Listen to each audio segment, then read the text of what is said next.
안녕하십니까. 전종희 목사입니다. 9월 20일 화요일 매일 성경 묵상입니다. 사무엘하 2장 12절로 31절입니다. 넬의 아들 아브넬과 사울의 아들 이스보셋의 신복들은 마하나임에서 나와 기브온에 이르고 수리아의 아들 요압과 다윗의 신복들도 나와 기브온 목가에서 그들을 만나 함께 앉으니 이는 못 이쪽이요 그는 못 저쪽이라. 아브넬이 요압에게 이르되 원하건대 청년들에게 일어나서 우리 앞에서 겨루게 하자. 요압이 이르되 일어나게 하자 하매 그들이 일어나 그 수대로 나아가니 베냐민과 사울의 아들 이스보셋의 편에 12명이요 다윗의 신복 중에 12명이라. 각기 상대방의 머리를 잡고 칼로 상대방의 옆구리를 찌르매 일제히 쓰러진지라. 그러므로 그곳을 헬갓 핫수림이라 일컬었으며 기브온에 있더라. 그날의 싸움이 심히 맹렬하더니 아브넬과 이스라엘 사람들이 다윗의 신복들 앞에서 패하니라. 그곳에 수리아의 세 아들 요압, 아비새와 아사엘이 있었는데 아사엘의 발은 들로누 같이 빠르더라.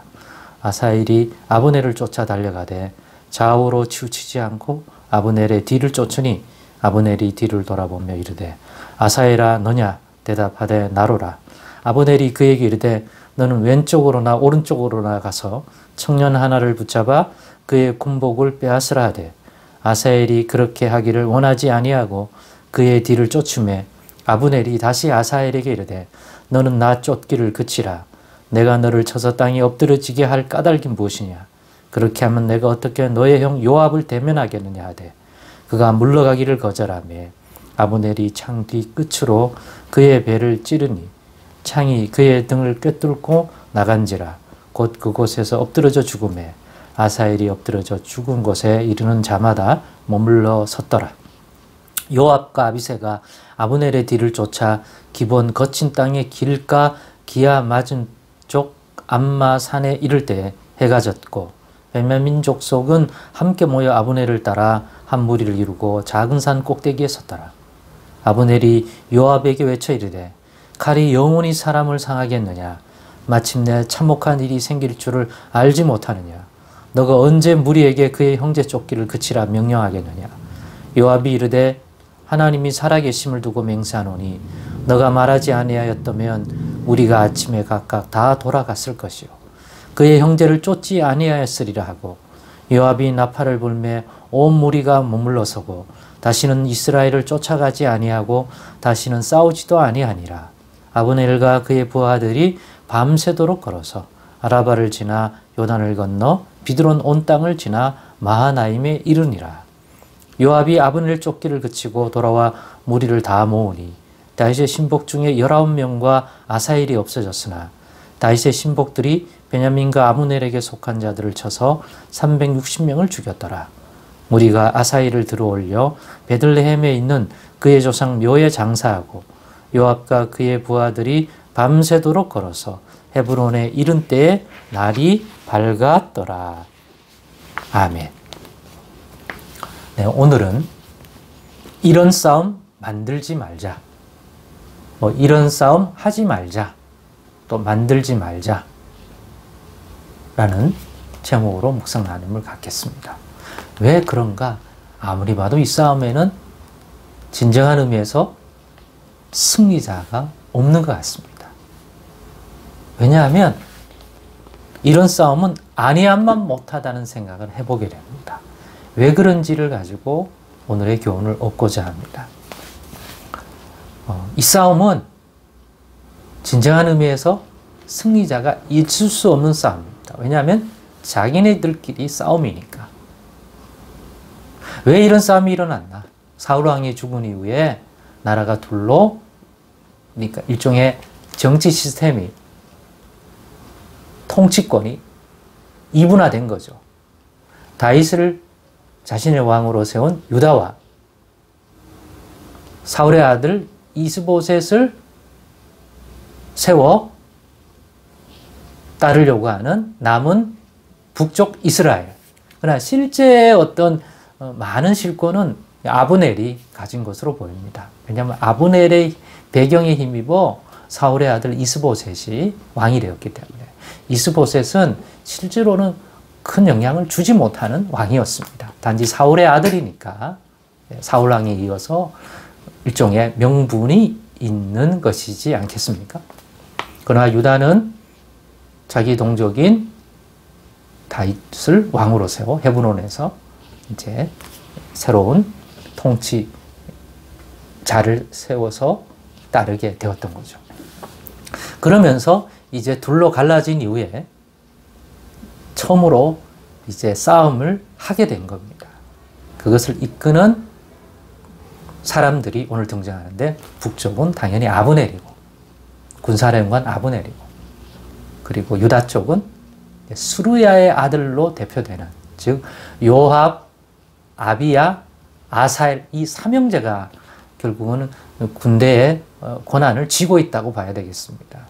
그 셋이 이끄는 그러한 군대와 마주하게 됐고 그러면서 두 사람이 승부에 큰 승부를 낼 때 병사들의 큰 피해를 줄이기 위해서 또는 자신들의 그 인간관계가 있거든요. 아브넬과 요압은 친분관계가 두터운 것으로 보입니다. 그러니 직접 상대하는 것이 부담스러우니까 젊은 병사들을 보내서 12명씩 선발해서 싸움을 붙입니다. 그 결과 다윗의 군대가 이긴 것으로 봅니다. 그 싸움에서. 그러니까 피했으니까 도망가게 됐는데 그러면 내버려 두면 되는데 승기를 잡은 이 수루야의 아들들 그 중에서 아사엘은 아브넬을 다른 것은 다 제쳐두고 아브넬만 곧바로 쫓습니다. 본문에서 보듯이 그 결과는 결국 아브넬은 요압의 아사엘을 상대하기 싫었습니다. 왜? 객관적으로 봤을 때 아사엘은 아브넬의 상대가 안 되기 때문입니다. 결국 싸우면 결국은 아사엘이 저렇게까지 맹렬하게 붙으니까 죽일 수밖에 없잖아요. 그래서 그러지 말자는 것을 넌지시 알리지만 아사엘의 용맹은 그걸 허락하지 않고 결국 끝까지 쫓다가 결국 죽게 되죠. 이것도 안타까운 거 아닙니까? 이 죽음이 누구의 승리겠습니까? 큰 그림에서 보면 물론 작은 그림에서 보면 앞의 싸움은 다윗 쪽이 이겼고 또 아사엘이 아브넬에게 죽은 것을 보면 또 북이스라엘 쪽이 뭔가 승리한 것 같죠. 그러나 전체 하나님의 백성으로 봤을 때 도대체 이 싸움의 승리는 존재할 수 있는 겁니까?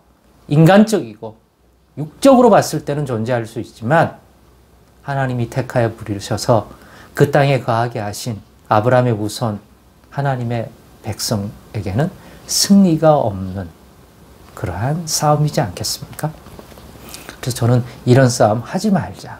왜? 이건 하나의 공동체가 나누어져서 다툼이니까. 거기서 그게 이김이 정말 하나님이 진짜 기뻐하는 승리겠냐 이거예요. 본인들 간에는 승자와 패자가 존재할 수 있지만 과연 그 기쁨이 하나님도 기뻐하시겠냐 이거예요. 나라도 그렇고 가정도 그렇고 또 교회가 둘로 나눠져서 누가 옳다 결국 그래서 승부를 가려서 누가 옳다고 되면 그게 정말 하나님을 기쁘게 해드리는 것이겠냐. 어쩔 수 없이 그렇게 됐다 하더라도 더 나은 것을 생각할 수는 없을까 고민해 보게 됩니다. 그래서 이런 싸움 자체는 만들지 않는 게 좋겠다. 하나 될 때 얼마나 좋습니까? 근데 왜 하나가 되지 못하죠?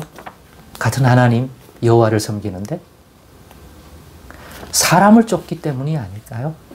다윗을 쫓고 사울왕을 여전히 쫓으려고 하는 다윗을 쫓으면 좋은 거 아니야? 저는 그것도 좀 더 깊이 생각해 봐야 된다고요. 다윗을 쫓는 이유가 옳은 것은 하나님이 다윗과 함께 하기 때문에인 거지 단지 다윗이기 때문은 아니라는 거죠. 그러니까 하나님이 그것을 기뻐하기 때문에 하나님이 다윗의 왕권에 기름 부어 다윗이 이스라엘의 왕이 되는 것들을 원하기 때문에 다윗을 쫓는 거지 단지 사울 집안과 다윗 집안을 생각할 때 다윗 집안이 더 낫다 인간적으로 그건 아니라고 봅니다. 오늘 하고 싶은 얘기가 그겁니다. 그러면 하나 되려면 하나님의 관점에서 보고 하나님 중심에서 봐야 된다는 거죠.